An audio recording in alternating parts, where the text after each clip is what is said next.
жакшы деп тура эле койду негизи. Мурун мындайынан коюш болчу деп пешоход элдер өтө алышмас. Тротуарга чыгып кетишти. Азыр чыкпайт экен жакшы эле.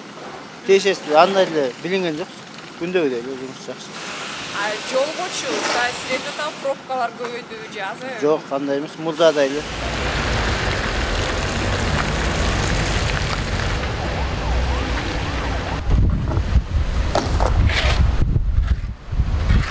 Бизге конечно мыша керек болгон. Şu машиналердин баары туруп алды. Аны кандай кылабыз билбейм. Дальше. İşte может чип кетебиз. Бирок сизге ачык бар экен го мындай. Бизге ачты. Бир ямак ачып берди. Эки ямак болчу деп. Дальше көрөбүз билбейм. Сиз өзүңүздүн нааразычылыгыңызды айттыңыз беле? Нааразычылык эми өкмөт не десе ошо экен да, биз не дейбиз? Өкмөткө баш ийебиз любой.